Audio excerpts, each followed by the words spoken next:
Let's take you live to the Information Ministry, where Lands and Natural Resources Minister Abu Jinapo will be addressing the press in a bit.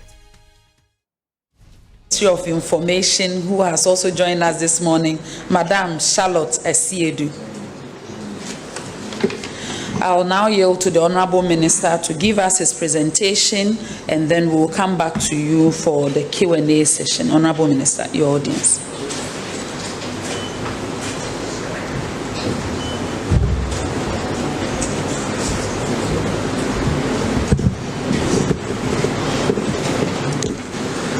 The Honorable Deputy Minister for Information, Deputy Minister for Lands and Natural Resources, Honorable Benito Usubio, Deputy Minister for Lands and Natural Resources, Honorable George Miriku Duka, Chief Executive Officer of the Forestry Commission, friends from the media, distinguished guests, ladies and gentlemen. As always, I thank the Ministry of Information, led this morning by my sister, the very supportive and dignified Deputy Minister Fatima Abubakari, for giving us this platform to update the Ghanaian people on the state of our nation's forest reserves. I'm also extremely grateful to you, the media, for always responding to our invitation and carrying our message to every part of our country. Distinguished guests, ladies and gentlemen, we called you here this morning to brief you on the state of our nation's forest reserves as part of our efforts to regularly update the nation on the management and utilization of our natural resources. Why do we do this? As you are aware, the natural resources of our country are, by the dictate of our national constitution, the property of the Ghanaian people. As trustees of these resources, we have a duty to account to you, the beneficiaries of these resources. You will recall that we undertook a similar exercise last year when I led the three main commissions under the Ministry of Lands and Natural Resources, namely the Lands, Minerals, and Forestry Commissions, to brief the nation through this medium on the various programs and policies that were being implemented to effectively and efficiently manage our natural resources. It is in that same spirit that this press briefing is being done. This year, we are beginning with the Forestry Commission. In the course of time, the Minerals and Lands Commissions will follow suit, where hopefully we will get the opportunity to address the vast national issues of illegal mining, galamsey, and land administration. Of course, forestry issues are directly related to mining, and thus today's briefing will definitely address some of these mining-related matters. But before I invite the Chief Executive Officer of the Forestry Commission to present a detailed briefing on the state of our nation's forest reserves, let me begin by giving some brief context. A couple of weeks ago, the world celebrated International Day of Forests under the theme, quote, Forest and Health, end quote. And next month, specifically on June 9, 2023, we will be undertaking the third edition of the Green Ghana Day under the theme, quote, Our Forest, Our Health, end quote, where we have committed to plant some 10 million trees in support of government's aggressive afforestation and reforestation program. Members of the media, our forests are some of the most important forests in the West African region.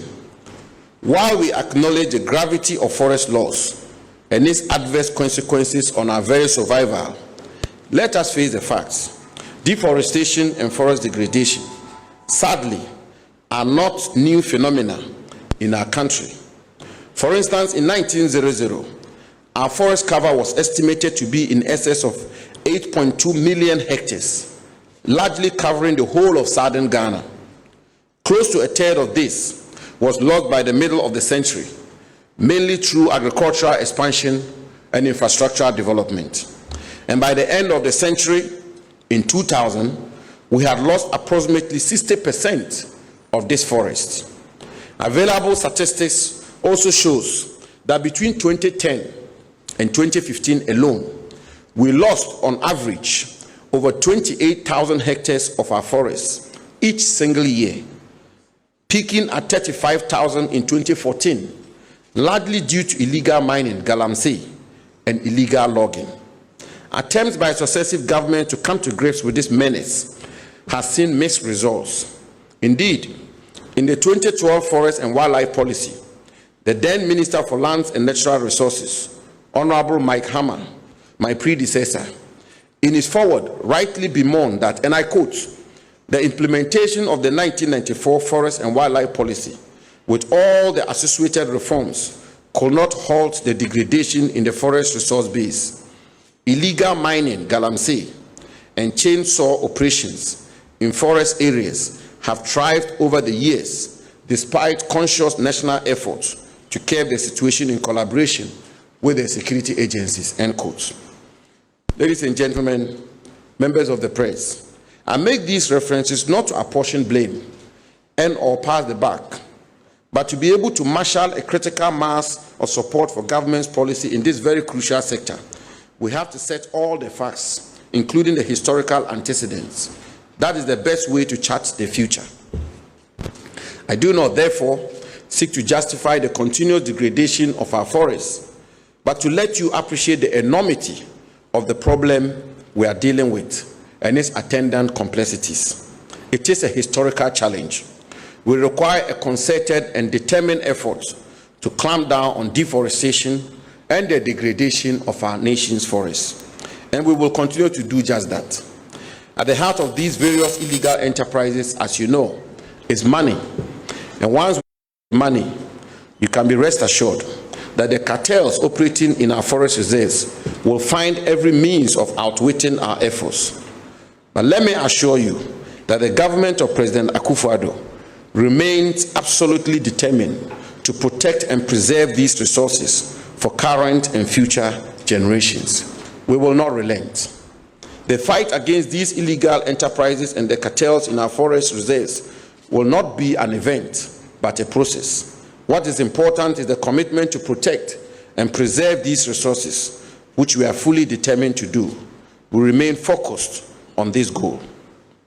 That is why, in addition to all the measures we are putting in place to protect our forest reserves, including the suspension of recognizance, prospecting, and/or exploration in forest reserves, except in exceptional circumstances, the ban on the harvesting, salvaging, trading, exporting, and importing of rosewood, and the ban on the issuance of the Convention on International Trade in Endangered Species of Wild Fauna and Flora CITES permit for the export of rosewood, we have also embarked on an aggressive afforestation and reforestation program through initiatives such as the Green Ghana Project, the Forest Plantation Strategy, the Youth in Afforestation Program, the Youth in Plantation established as an occupation program, the Youth in Plantation, the Ghana Red Plus Strategy, and the Forest Investment Program. Through these initiatives, we are, by the day, increasing our forest estate while protecting existing ones. For example, under the Ghana Forest Plantation Strategy, a total of 547,891.7 hectares of degraded forest lands were cultivated between 2017 and 2021, far in excess of the 157,300 hectares of forest cultivated between 1963 and 2016, a whooping period of 53 years.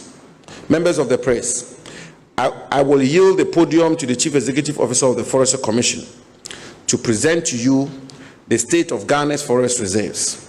But before I do so, let me assure you of our commitment, the commitment of President Akufo-Addo to the effective and efficient management of the natural resources of our country in the spirit of transparency, integrity, candor, and utmost good faith for the benefit of our nation.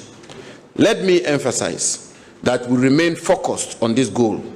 I call on you, nationals and residents of our country, to support government in this quest, for respectfully, after all, the responsibility to protect our forest resources, while at the same time taking measures to add on, is a national, non-partisan, and a truly collective effort. We need to, and we will work together with a sense of determination to enable us achieve our objectives. At this stage, let me thank the Chief Executive Officer of the Forestry Commission and his officials for their outstanding contribution in our national effort at protecting the forest resources of our country. The nation salutes them. With this, I now invite the Chief Executive Officer of the Forestry Commission, Mr. John Alote, to present to you the state of Ghana's forest reserves. Before I thank you for your attention, my hostess and boss, the Deputy Minister Fatima, has insisted that given that UTV and Adom TV and other tree-speaking stations are covering this event live, it should be useful to translate, to summarize my presentation in Twi.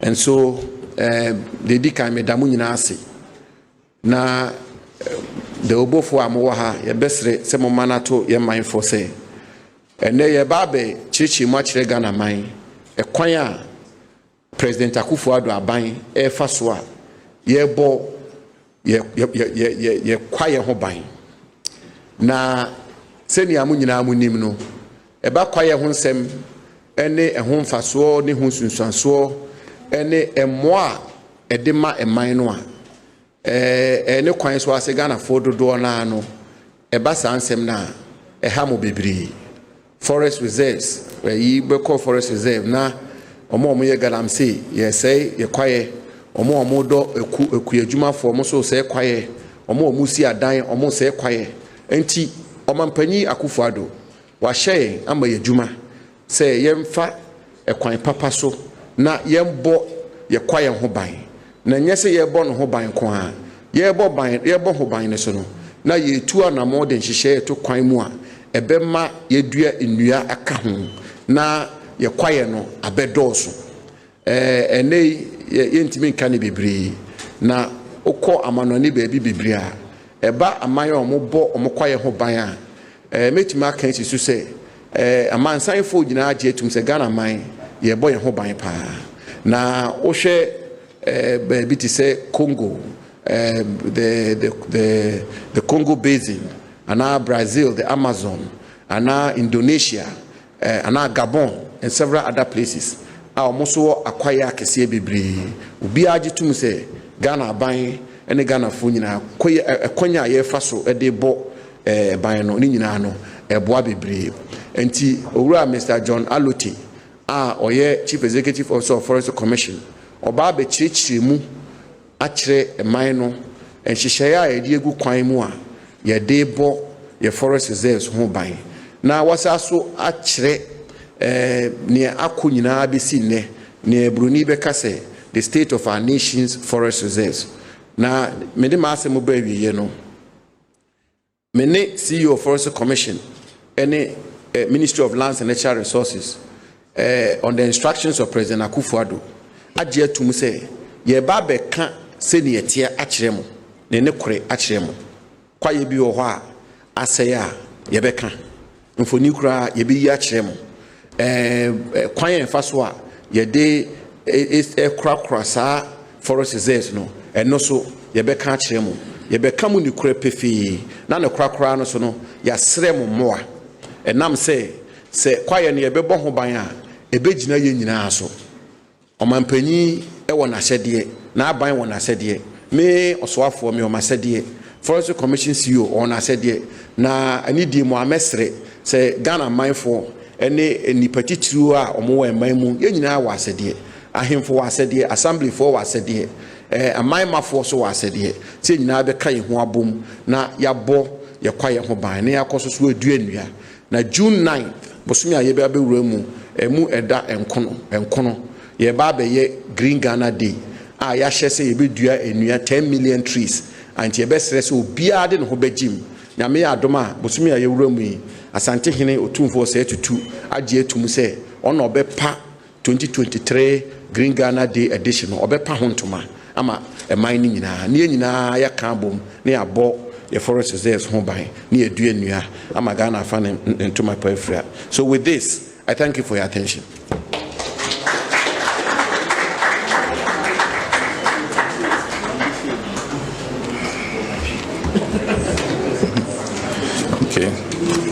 So I stand on the protocols already established and present to you on behalf of the Minister for Lands and Natural Resources, Honorable Samuel Gyinapo, the state of the nation's forest. My presentation will be looking at the forest cover, the forest uses and the social and economic contribution, the drivers of deforestation and forest degradation, law enforcement measures that have been implemented, how we will improve regulation and management in the forest area. We'll be looking at the forest landscape restoration and climate action.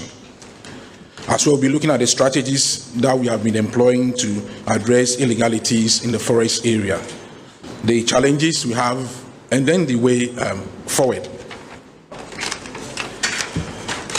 From the onset, I would like to say that this is the first time we've carried out a comprehensive, assessment of our forest. And this was done under the auspices of the Ministry of Lands and Natural Resources, using the Forestry Commission, its agency, in collaboration with the UK Space Agency, the Forest Research Institute of Ghana, Kwame Nkrumah University of Science and Technology, the University of Edinburgh, and a company in Glasgow called Ecometrica. This assessment looks at the satellite imagery that is used to assess the total forest in Ghana. This also happened with the agreement of the criteria that will be used. And this criteria was agreed with the United Nations Framework Convention on Climate Change. So if we look at the size of Ghana, Ghana is about 23.8 million hectares. That's the total size of Ghana. Out of that, we have our forest. As we speak today, in 2021, the size of the forest is about 6.6 million hectares. 2015, it was about 5.8 million hectares. Let me also explain one other aspect. The criteria used also clearly explain what will be described as a forest. And to describe a place as a forest, the place must have a minimum size of 1 hectare. So if you have a place that is smaller than 1 hectare, it cannot be described as a forest. The trees that are planted there should have the capacity to develop and grow to a minimum of 5 meters. It should also have a canopy cover of not less than 15%. So this is a criteria that is used to determine the size of the forest. So the size of the Ghana's forest today is about 6.6 million. 2015 it was about 5.8. 2019 it increased to 6.5. And as we speak today, there has been an improvement to 6.6 million hectares. To go into the details, we realize that the closed forest was 1.4 million in 2015. As we speak today, it has reduced to 1.2 million. Whilst the open forest has increased from 4.3 million in 2015 through 6.5 million in 2019 to 6.6 million. What it means is that whilst the total size of the forest is increasing, the quality of the forest is reducing, which means that there are more open spaces. The canopy is reducing. What it also means is that we are getting more forest area that has gone through excessive degradation. What it means also is that if you have the forest, we are losing more of the content of the forest, but not the size of the forest. The other information is also there to give you an idea of the other land uses that we have. So for instance, if you look at food crops, the size of food crops, the size of the land that has been taken over by food crops has moved from about 4.4 million to 4.5. That is an indication of the impact of agriculture on the total land of Ghana. So what it means is that the land cover is giving you an idea about the various land uses and which one is ceding space to the other land uses. We can also see that bare surface has increased from 28,000 hectares in 2015 to 62,000 hectares in 2019 to 62.5 hectares in 2021. What is telling us that we are having more open spaces in Ghana now. It may also be a pointer to the fact that other land uses and then other impacts like Galamsey are opening up more bare surfaces. So that is an indication. We can talk about cocoa, shaded cocoa. Shaded cocoa is an area, means that we have trees on cocoa farms. One of the strategies that the Forestry Commission through the Ministry of Lands and Natural Resources and then Cocoa Board, one of the projects we are implementing is to plant at least minimum of 18 trees per hectare in cocoa farms. You can see its impact that in 2015, the shaded cocoa was about 649,000 hectares. It improved to 748 hectares in 2019 and is around 723 hectares in 1,000 hectares in 2021. What this means is that since 2015, we've continuously been improving upon the number of trees we are planting in our cocoa farms, and this provides the necessary microclimate for cocoa to thrive. So you can bear that if you cocoa is not doing well in some part of the country like Greater Accra and other places, because we don't have that kind of microclimate that the forest provides for cocoa development. Let me now move to the information on the forest and wildlife reserves. We have together about 309 areas that have been reserved. Out of that, through Cap 157, that's the Forest Act of 1927, 266 forest reserves have been gazetted. 222 forest reserves have been proposed for gazetting. So the process is going on to gazette these forest reserves. We also have 21 wildlife protected areas. In all, we have 309 areas that have been reserved as either a forest reserve or a wildlife protected areas. This include the Ramsar sites we have, which are about 5 of them. We have national parks, resource reserves. All these ones have been created based on international criteria. I'll also introduce you to the uses of the forest and the socio-economic contribution of the forest. As we speak today, the timber extracted from the forest earns us averagely around $200 million per annum.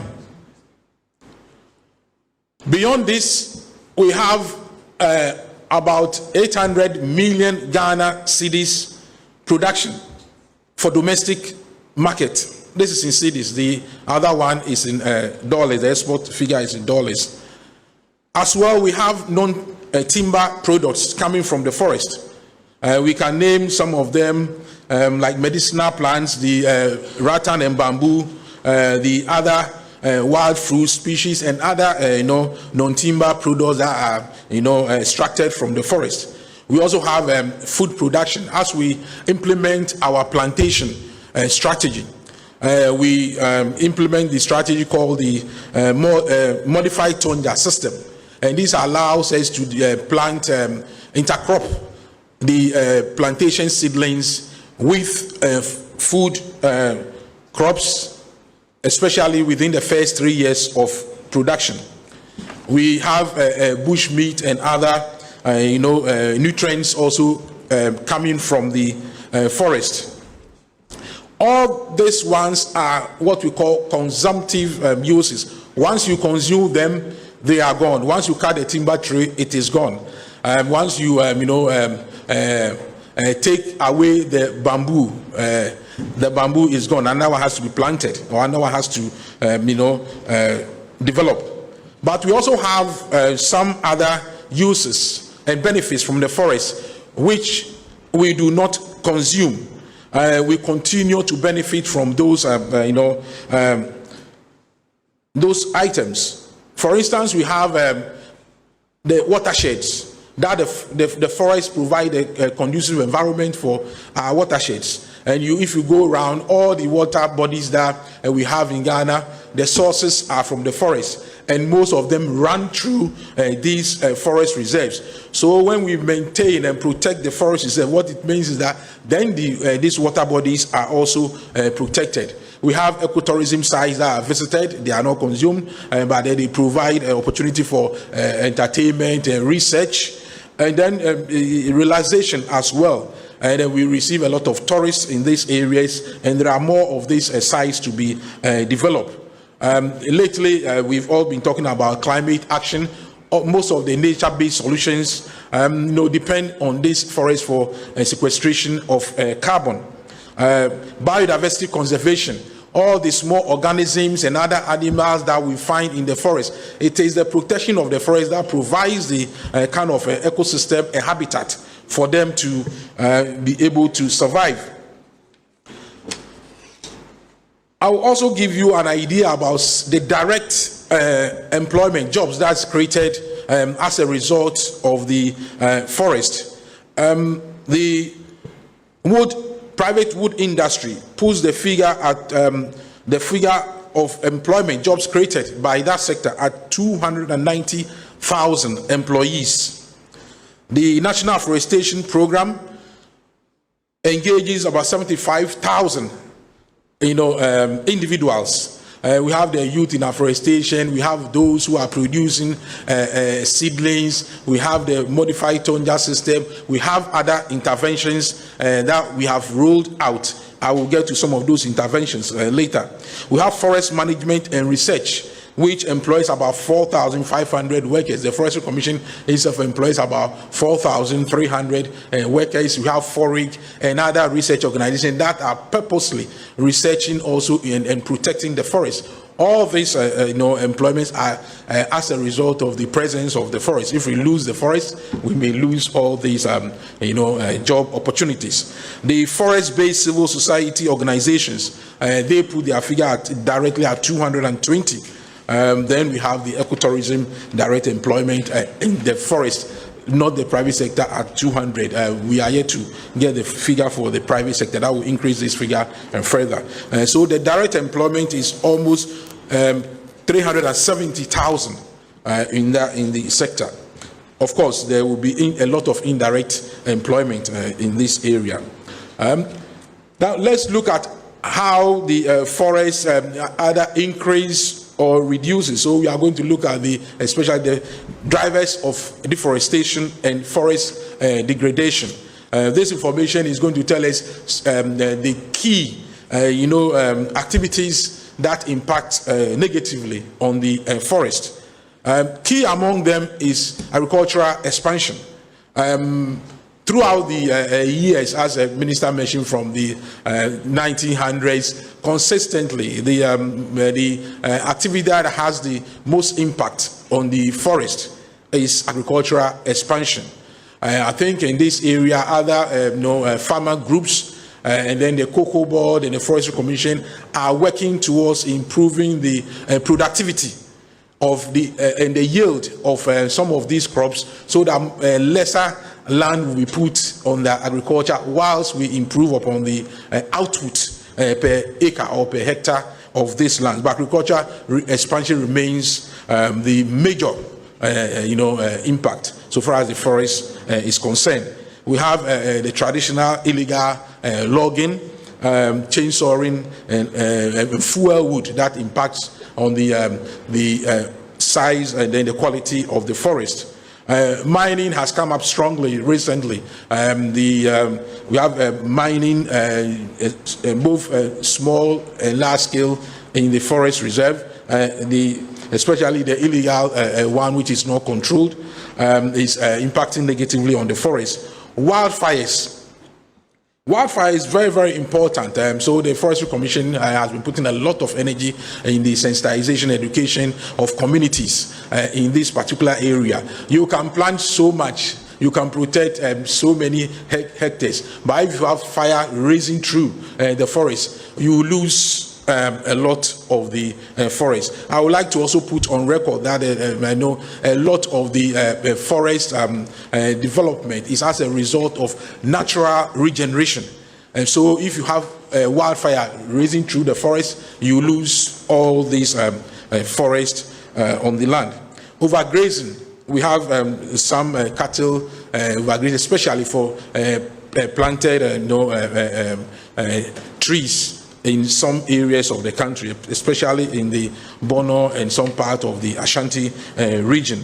Infrastructural development, as we continue to build more houses, construct more roads, dams, and all those infrastructure, we impact on the forest, and settlements are increasing. Anytime you go to your town or village and you have a new site, definitely some trees would have been cut, and this is also impacting on the size and quality of the forest. I want to zero in on some of the key drivers of deforestation. One of them is illegal logging. This is as a result of unauthorized removal of timber from the forest. This is causing loss of revenue to the state, and then also the chiefs and people and the communities where the trees would have been felled without authorization. It also causes forest degradation. What happens is that when a license or a permit is given to a concessionaire or a contractor to go and fell a tree, a proper plan would have been put in place to select the type and number of trees that the contractor will take in a particular compartment. So that is controlled, and then there will be post-harvest checks to make sure that the right thing is done. For an illegal logger or chainsaw person, when he goes to the forest, he will just be cutting the trees without recourse to whether the species or the type. So you lose a lot of these trees, and then the processing is also not done well. So for them to produce one article or one item, you would need more of the trees to be able to do that, because the yield out of those trees will be lower. It also fosters a lot of corruption in the system if you are having a lot of illegal logging. We have been collaborating with the Public Procurement Authority, and very soon we'll have the document that will spell out how we are to procure particularly lumber for government contracts. Because government contracts, consists of one of the huge, extractions from the forest. All the wood that goes in the government contracts, we want to make sure that once the person goes in and prepares his tender, he must be able to show evidence of where the lumber is coming from. And this will be coming on very soon. We've also started working to establish lumber depots across the country.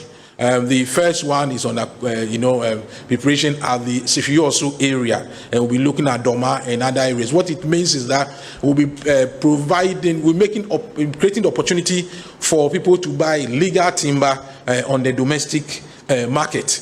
Because for some areas, when you arrest some of the people, they feel they don't have access to legal timber for their domestic use. We want to look at mining in forest reserves, and to give you an idea of mining, we'll say that prior to 1980, basically what was happening is the artisanal mining, where they were using small implements.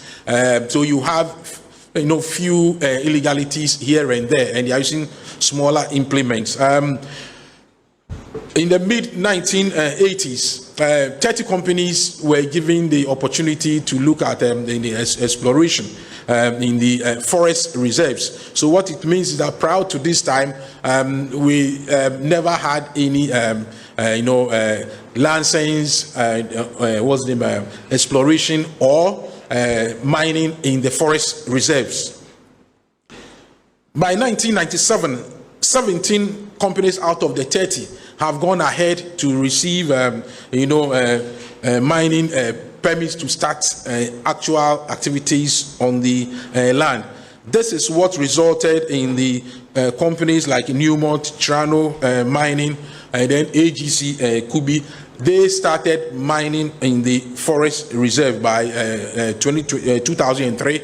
They have started having real large-scale mining. Let me also make it clear here that small-scale mining, community mining, and other small artisanal mining are not allowed in the forest reserve. So any small-scale mining happening in the forest reserve is an illegality. Large-scale responsible mining with the necessary approvals from the necessary right agencies, and then the right mining lease, and then with a plan to be able to do that are the only ones that are permitted in the forest reserve.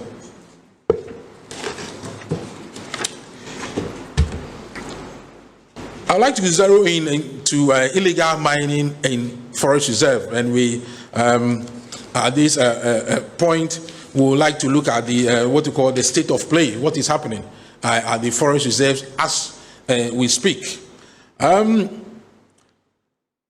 Records we have at the ministry indicates that 7 out of the 16 regions have been experiencing some form of illegal mining in those regions. Out of this, 34 reserves have been affected. These are areas where you have significant illegal mining. The total area that has been mapped is about 4,722 hectares. That means that 4,722 hectares of forest land has been impacted. But then this is only the size of the surface. Some of these impacts, result in very deep, holes, and then they excavate a lot of material that will also impact on the forest, because it takes time to get these topsoils to be able to get the place revegetated. So it is not only the size but the impact on our water bodies, the topsoil that is impacted, and the depth of the holes that is created. It may be maybe half a hectare or 1 hectare, but if you look at the depth of the the impact, then of course a lot more work will have to be done to be able to reclaim these lands. We will show you some of the pictures. You can see on the right side, you can see the picture of the Tanonimre Forest Reserve, which is in the Western North region. You can see Bonsa Reserve in the Western region, Upper Prama Forest Reserve in the Bekwai district of the Ashanti region. But this is to give you, show you how it looks like. But let's go to the details. The Forestry Commission, directed by the ministry, has tried to profile what exactly is happening in these 34 forest reserves in the 7 regions of impact. So we look at the profile that we have here.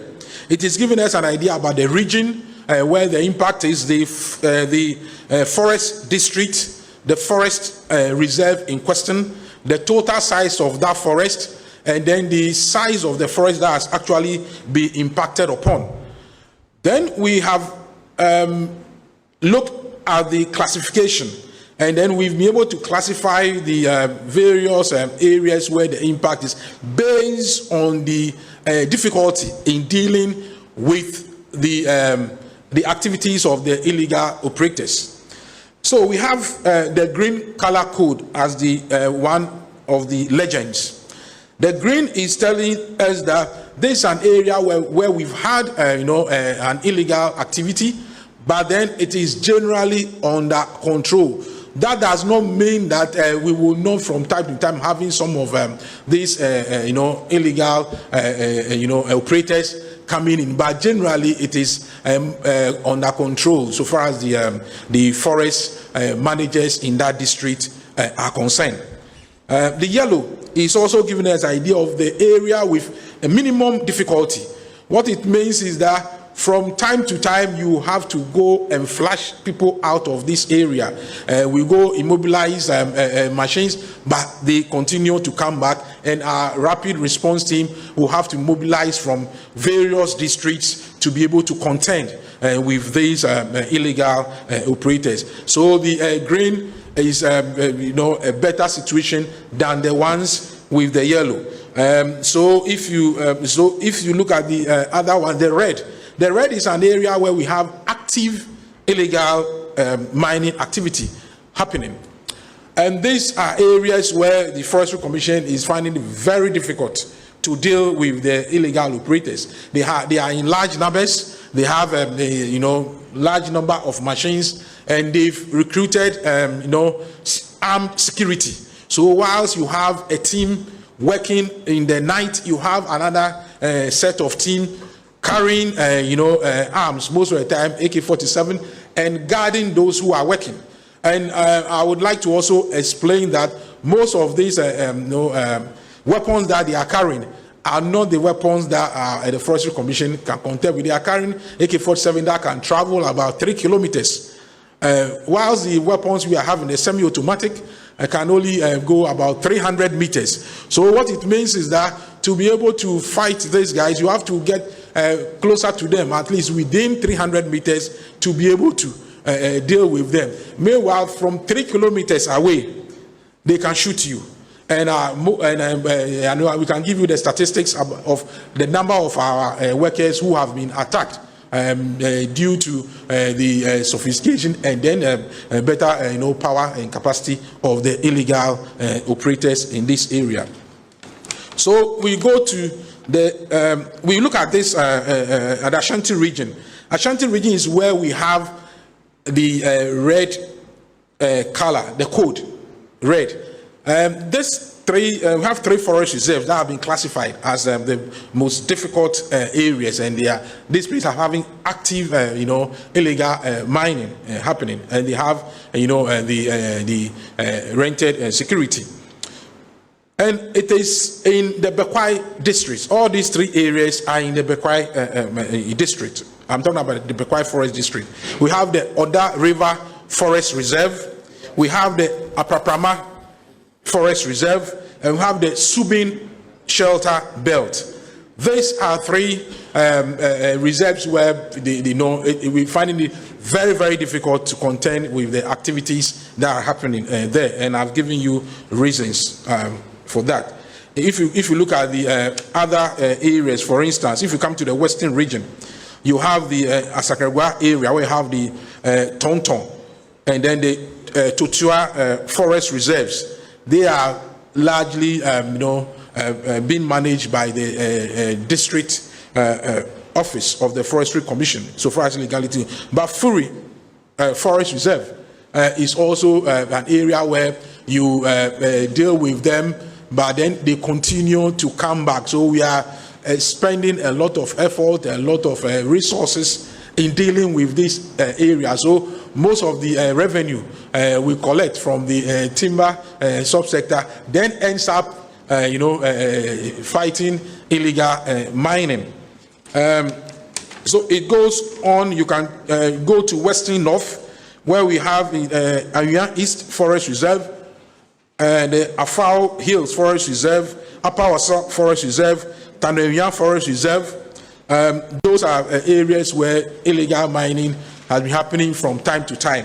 But Tanonimre is a forest reserve that gained wild attention. But as we speak today, it's largely under control due to the effort of the Forestry Commission and the company that is that is extracting timber from that forest reserve.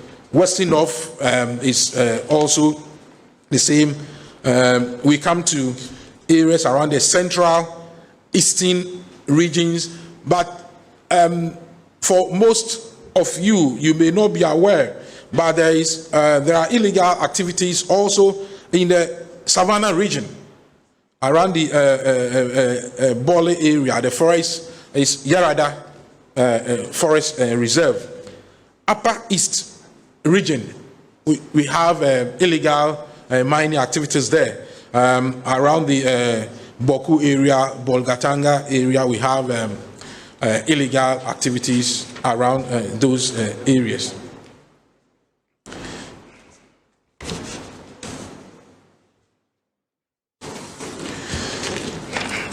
So we are showing some of the pictures of what is happening at some of these forest areas. One of the forests that we want to also speak to is the Etiwa forest, Etiwa Rainforest Reserves. We've been hearing a lot of noise about and then comments about Etiwa Forest Reserve, but it's the issue is that the whole area is described as Etiwa. But if you look at the forest reserve itself, it is the area that is shaded green. The other surrounding area that you have, whether violet or purple, the yellow and different colors, they are legal mining concerns. So when you have mining there, and most of the time we will be called and we will be prompted that there is illegal mining. These are reserves. These are forests outside the gazetted forest reserve, and then most of them have the legal documents to mine in those areas. So from time to time you have few movement from the outside forest reserve into the forest reserve, and then they will be called upon to deal with it appropriately. Then we have security concerns. I've explained already about the illegal mining operations and the ones that have sophisticated weapons that we are finding difficult to deal with. Now, for most of them, the modus operandi is to work in the night. You go to the area and you find the excavators or the implements outside the forest reserve in some of the adjoining communities, packed. And it is difficult to confiscate those excavators that are outside the forest reserve. But chances are that they move in the night into the forest reserve. So now we are putting some of our workers to try to deal with those issues, and it is very difficult to deal with illegal operators who are carrying weapons in the night. We also have our workers having military training, and then that is to help us to deal with some of those illegal activities. As I mentioned earlier, we have other drivers like wildfires, agricultural expansion, cattle grazing, and infrastructure. I would like to give you an idea about what we have been doing in terms of law enforcement. And this picture shows some of our workers undergoing training at the Estuary military camp. So far, we have trained about 974 workers, frontline workers of the Forestry Commission at the Estuary military camp to deal with these illegal mining activities. We already have our own team that deals with illegal logging, but these people have been trained purposely to deal with illegal mining. We formed them into groups, and they have been trained in weapon handling and how to deal with some of these difficult situations. We've procured about 1,000 pump action guns. They have been trained properly in handling. Some places have been prepared to keep these weapons and their proper documents, and then the monitoring is being done. As I said, we've created 13 rapid response team.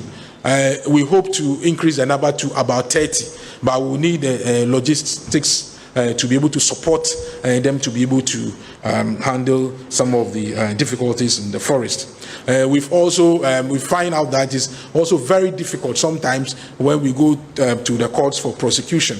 So the Forestry Commission, with the help of the Judicial Service, have trained about 30 managers as prosecutors to assist in prosecution. As a result of the work we do, we've been mobilizing some of these equipment that we find in the forest. As we speak today, this first quarter, up to April, we've mobilized about 35 excavators, but they still continue to bring excavators to the field. It is difficult to move them out of the place because they remove the important parts. And lately, we're having very difficult even to, low loaders to pick the excavators because they wouldn't help in taking. They wouldn't help in taking some of those excavators from the forest area. This picture shows you some of the equipment that have to be bent, the pumping machines, the other equipment that are used to wash in that area. We've been arresting a lot of the both the Chinese and some of these illegal operators, but notably among them are the people who will call normal laborers. These laborers, they cannot afford an excavator. You find them, you go to the court and they are giving some fine because they just came to, provide hired labor. But we think that if we are able to get to the people who are employing these people, then this problem will cease. Cattle, I've mentioned, is a problem already. Illegal logging is a problem. To be able to control some of the issues beyond the illegal mining, like illegal logging, we are applying technology to some of the work we do. So we are able to track, as we speak today, the movement of trees in terms of whether it is processed or it is in the log form, right from the forest to the market.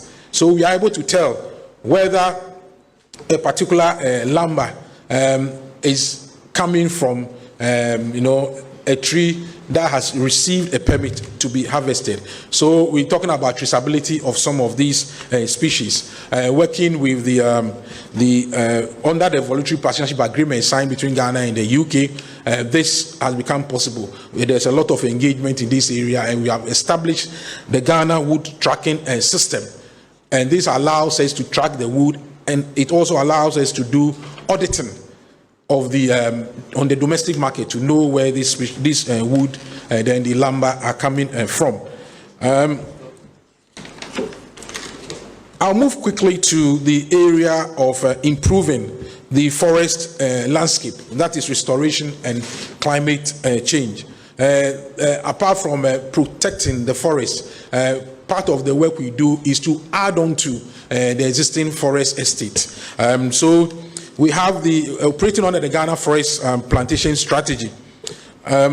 We've been able to develop about 690,000 hectares of forest.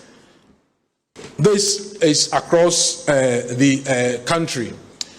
Some of the areas that we have planted are areas that have been degraded and new areas that have been released to us.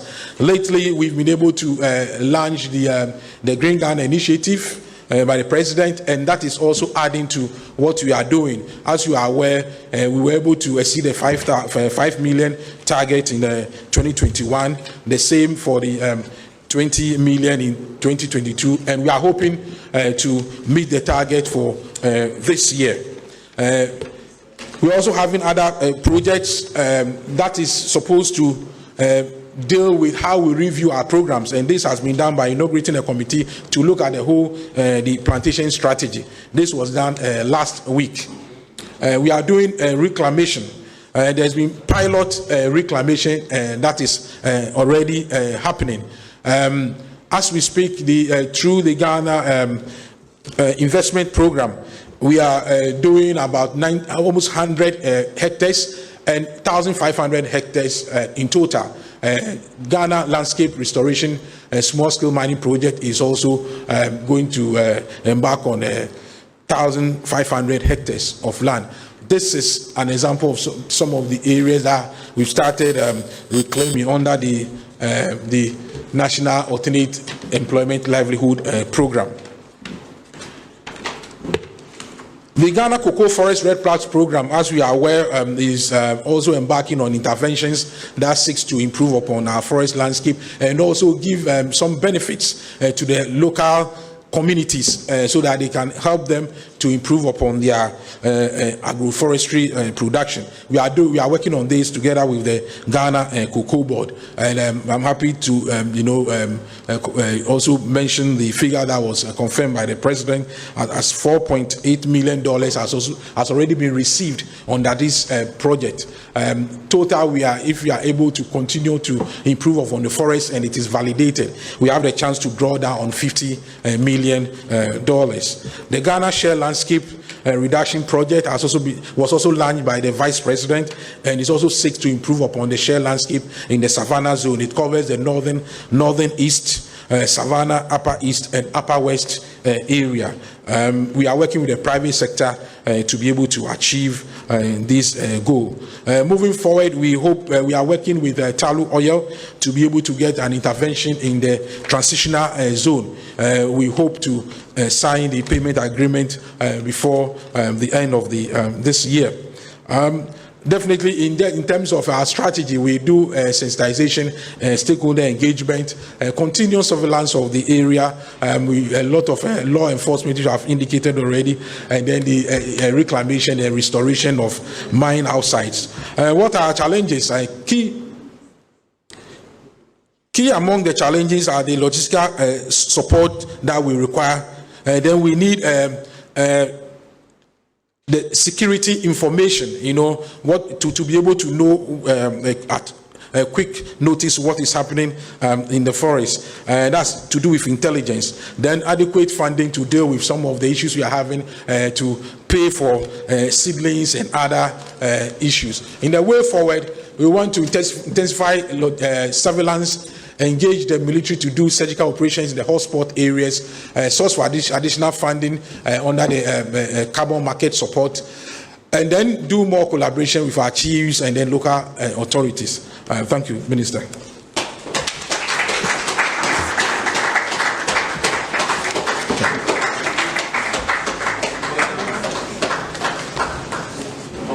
Honorable Minister, Chief Executive of the Forestry Commission, where do I start from? This is one of the most insightful and comprehensive presentation I have ever heard on any specific sector. And I was particularly impressed about the fact that we didn't even have the mappings, the data, the satellite imagery or anything. And over the years, you mentioned that the deforestation happened over a century ago, and we didn't even have the data. So beyond what was happening in someone's community, everything else was based on speculation. But now you have given us a starting point. We have the data to compare to what's happening now, what will happen in the future, and see how best we can move forward.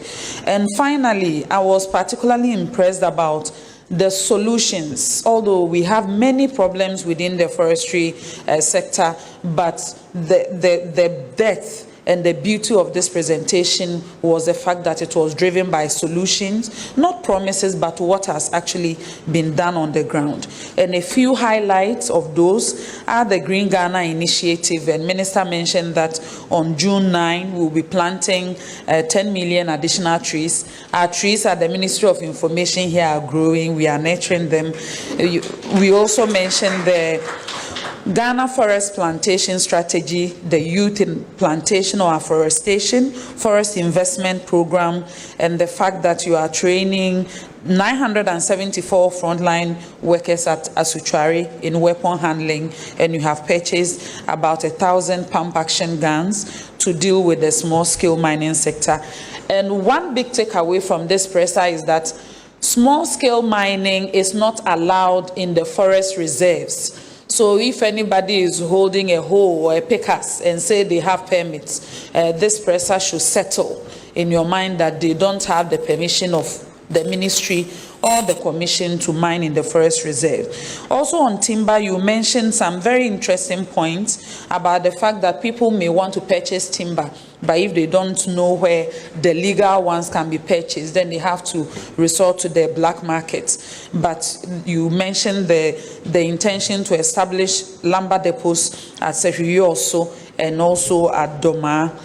Interestingly, you mentioned that even still on the small scale mining, you currently have 13 rapid response teams, and you are trying to expand that to 30, so that all those who are doing illegal mining will be faced boot for boot. So thank you so much for that rich, insightful presentation, and I believe viewers at home will rally behind the Honorable Minister, yourself, the government in the fight to preserve our forests and also to increase our reserves. On that note, I will invite questions. If they are based on policy, Honorable Minister is here to take them. If there are some technical questions, the Chief Executive of the Forestry Commission is here to take them. For time, we will take about 2 sets. So please, if you have any question, this is the best time to ask. You mention your name and affiliation and then proceed to ask. I can see 2 hands at the back. Armstrong, John. Okay, yes. Please, let's start. Okay, and then Hanan, and I can see another hand here as well. Thank you very much, Minister. My name is Obed. I report for GH1 Television. Some few weeks ago, a report was in the media space from no mean person than Professor Frimpong Boateng. I want to get Minister's reaction from the reports. The fight against Galamsey, if we are told high members of government are involved, then it's suggesting to us that it seems to be a cost-90 job. What is the assurance that indeed government is indeed fighting the Galamsey menace? Thank you very much. Thank you for the question, John. Yeah.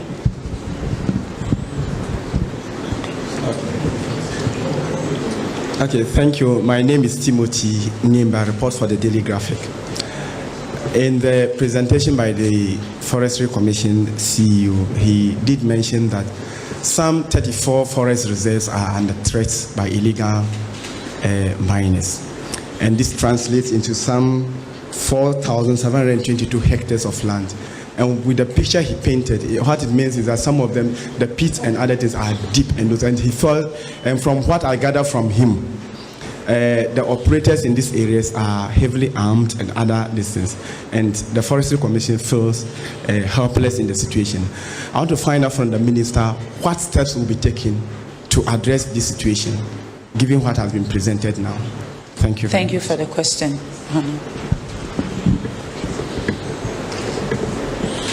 My name is Abdul Hanan Adam. I work with GH1 TV and Star FM.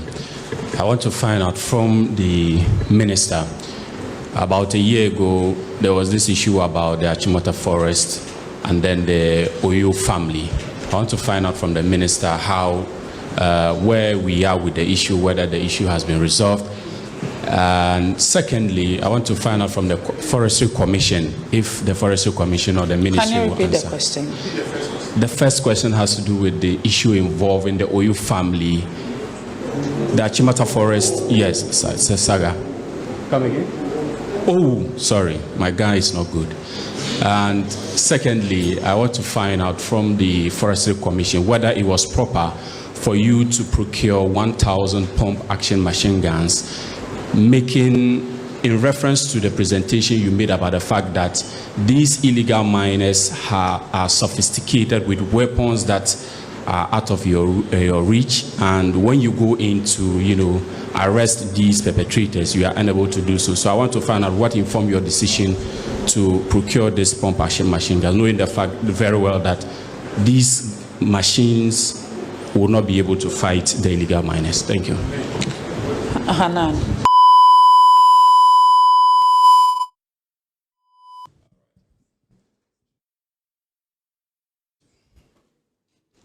Yeah, Honorable Minister, just to Name and affiliation. My name is Joseph Armstrong, Gold, TV3. Just want to ask, over the years, we started planting some trees nationwide. I want to find out how many of these trees so far have survived. And then also, when you were speaking, sir, you made mention about the fact that bushfire, also illegal logging, and activities of illegal mining have destroyed part of our forest reserves. I heard you mention that of the illegal mining, the number of forests that's there, but that of bushfire, illegal logging, you didn't mention the extent of damage. Thank you. Thank you for the questions. Mr. Atta, okay. Mr. Mensah. Thank you. Atta Mensah from Ghana News Agency. Yeah, from Mr. Alote's presentation, I was happy when he said Ghana received $4.5 million from its RED Plus initiative. And if we do our things right, we can even get about $50 million. I want to find out how you are going to get that $50 million. Because if you can invest the $4.5 million that we receive from that carbon market, I think we can do something to improve on our effort to draw more from that money. So what effort are you putting in place to get that $50 million? Thank you. Thank you for the questions. I will invite Honorable Minister and Mr. Alote back for the responses and maybe come back to you for follow-ups. Minister.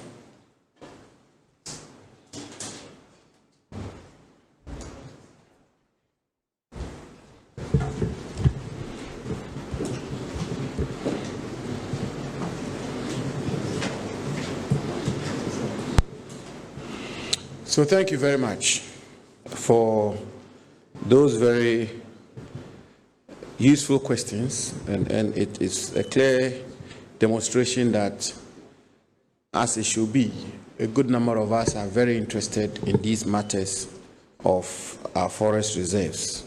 The questions are rich, in my view. I think Obed from Bloomberg, correct, wants to find out about my views on the Professor Frimpong Boateng report. First of all, I think it's important for us to situate that matter in its proper context, and it's absolutely important. This is the first time I'm having the opportunity to speak to this matter directly. I've made some comments. Last week, a question was posed. I made some general comments, but this is the time I'm getting an opportunity to speak to it specifically. In 2017, the president took the view that he will establish an interministerial committee on illegal mining. At the time, I was deputy chief of staff, and so I was very much involved, and I'm privy to the president's thinking and the steps he took. He established this interministerial committee on illegal mining, and the committee's mandate was to deal with matters of illegal mining in our country. As you know, there's a ministry which has a mandate, which is the Ministry of Lands and Natural Resources, to be responsible for dealing with illegal mining, as we are doing now. But in the wisdom of the president, and it's a wisdom that I applaud and I share, he wanted relevant ministers to come under one umbrella, given the complexity of illegal small-scale mining, and be able to deal with the issue of illegal small-scale mining. He did not appoint his Minister for Lands and Natural Resources to chair that committee, in the president's own wisdom and thinking. And I think that the motivation for it is one that is understandable, because somehow, if you have the minister who is involved in the thick of affairs, it's almost like a judge in his own court, sort of. So he appointed the then Minister for Environment, Science, Innovation and Technology, Professor Frimpong Boateng, to chair IMSM. And therefore, from 2017 to 2021, Professor Frimpong Boateng was the man who was given the authority, the mandate, the remit to deal with illegal small-scale mining in Ghana. And it was specific. Remember, it was it was exclusively to deal with illegal small-scale mining, not large-scale mining, not forestry, none of that, just illegal small-scale mining. The professor took a lot of steps, did a lot of work, back and forth. I'm sure we are all very privy to the history of the work of the INSEM. What is my view of it? The jury is out there. The jury is out there. The Ghanaian people have to make a judgment of the work Professor Frimpong Boateng and INSEM did between 2017 and 2021. I am not the one to pass judgment. I'm not the one to say they did a good job, they didn't do a good job, they succeeded or they failed. I think it would be most unfair to Professor Frimpong Boateng, who somehow is my predecessor in the management of illegal small-scale mining. If I'm now here passing judgment on the work he did, I mean, that will be so undignified, and I will not do that. Of course, I should point out that there are things about the work of the INSEM that I find valuable, and that I am working with my team to factor into the work we are doing today. There are things about the work that I may not adopt today for many reasons. Maybe even circumstances have changed or the terrain has changed and so on and so forth. But always remember, ladies and gentlemen, that Professor Frimpong Boateng's report covers 2017 to 2021. It's a report of his stewardship, of his work. It's not the report of my stewardship from 2021 to date. So, I mean, with the greatest, I've heard people make the point that Frimpong Boateng's report shows, we failed. Minister Jinapo has failed. Akufo-Addo has failed. He's not written a report about my stewardship. I think a time will come when the jury will be constituted to pass judgment on my own efforts. I hope, I pray to God that judgment will be favorable, but you can never tell. So that is that. I mean, that is my attitude. That is my attitude to that matter. But I will conclude, though, by saying one thing, that reports cannot be sacrosanct. So even the report that the Forestry Commission CEO has just presented, as impressive as it is to me, and it appears it is impressive to some of you, take it from me, an hour from now, you will find civil society pundits critique it, as it should be. They will challenge the report that he's given, the figures, the analysis, the measures, the outcomes, and so on and so on. And that is how a democracy should function. And so, a suggestion that Professor Frimpong Boateng's report is sacrosanct, is scripture, with the greatest of respect to the good old professor and to his report. I don't think that is how we have to look at it. It has to be interrogated, it has to be examined, and as I said, those parts of it we can take on board, we should. Those parts of it we should jettison, we should. But at the end of the day, what is important is that we remain focused and do the work of the good people of this country. That will be my response to the Frimpong Boateng report. The gentleman wanted to know about high members of government who are involved in illegal mining. I mean, the response to that is the same as the response that the president is giving over and over again. If we have evidence that anybody is involved in illegal mining, not just high-profile officials of government, whether it's chiefs or it's police security people or it's Forestry Commission officials or it's media people or it's ordinary citizens or it's Minister Jinapo, the full force of the law must be brought to bear on the people. So the most important thing is evidence, and I believe that the security agencies are very wide awake and picking intelligence. There have been one or two occasions where some people have been sanctioned because of their own conduct. I mean, one or two DCs have been removed, police people and military people, one or two people, have been brought to book in respect of allegations leveled against them. But the most important thing is that if we have the evidence and we have the basis for it, let us proceed against those people. We cannot win this fight if we begin to pick and choose and say because this person is a minister or that person is that, the person can be involved in illegalities and the person will be allowed to go scot-free. That will not work. The law must be blind to those kinds of considerations.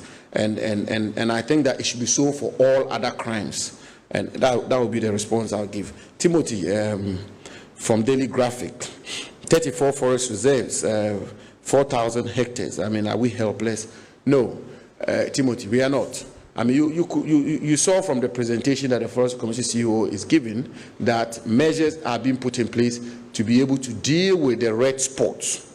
And the ministry got a commission to undertake that tedious, rigorous work of going into the forest reserves of our country, classifying the various infractions and determining which one of them are green, as he said, and green being what they are able to manage, which ones are yellow, and yellow being those that they are able to manage largely, and the red are those that they are having challenges with, and which is why Forestry Commission officials are being given some form of military training as socio-economic. It's supposed to help them to be able to deal with those kinds of issues. The pump action guns is a national security injunction, which is that no force in Ghana can wield more sophisticated weapons than the Ghana Armed Forces.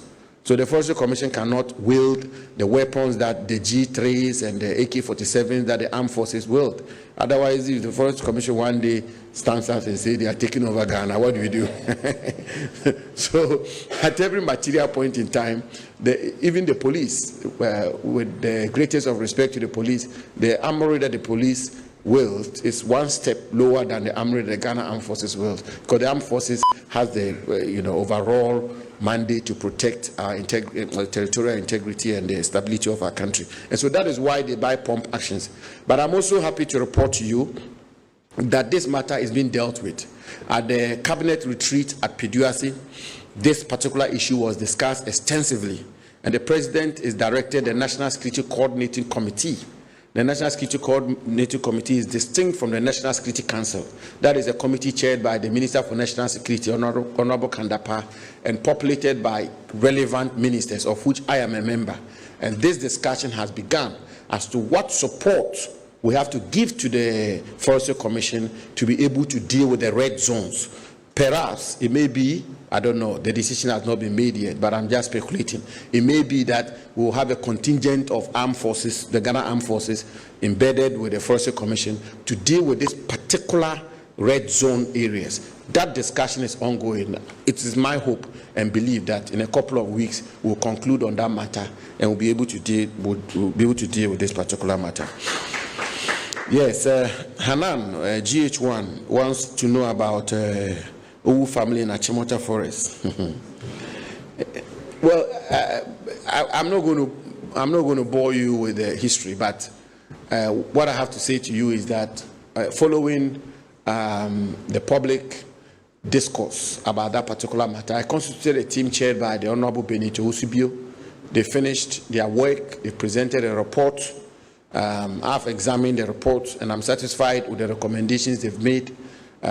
Suffice for me to point out that part of the recommendations will mean that we will have a certain buffer zone in the forest reserve, which will protect the core part of the forest reserve, and it will mean a reduction in the acreage that was supposed to be granted to the Owu family and so on and so forth. But we're going through the process. We're working with the presidency and Attorney General, and when it is all over, when it is all concluded, I don't want to prejudice the processes we are going through, we will definitely update the country accordingly.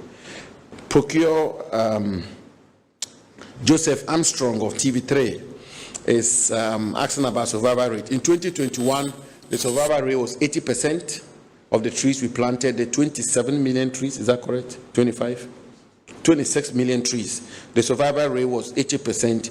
2022, the survival rate is 70% plus. And one may ask why the reduction in survival rate. It is because in 2021, we planted 5 million trees.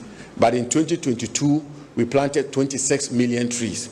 And therefore, the share size or the sheer number, increase in numbers, will mean that managing and nurturing them it becomes a bit more difficult than managing and nurturing 5 million trees, which is the reason for the very marginal reduction in survival rate. But I also have to point out that we have drastically reduced the number of trees we are going to plant this year to 10 million because we want to free up the resources of the Forestry Commission for them to focus a lot more on nurturing these trees to maturity. Finally, GH1 is talking about how to get the $15 million. Okay. GNA, sorry. GNA wants to know how we will get a $15 million from carbon market and all of that. As you know, the carbon market has become a very important platform or important instrument of raising funds. I mean, the whole very topical issue of climate change is meant that there is a component of the efforts that the global community is deploying to clamp down on climate change, which is carbon market. And in simple terms, it simply means that countries like Ghana will plant a lot more trees, engage in afforestation, preserve them, and then get carbon credits. And if we get a carbon credit, we can then trade it off on the carbon market. I mean, there are companies in the developed industrialized world who flare a lot of carbon dioxide, and they will pay us money to enable them flare the carbon dioxide so that it will offset the afforestation and the credit that we get here in Ghana. We are busy developing a policy on that, and we are vigorously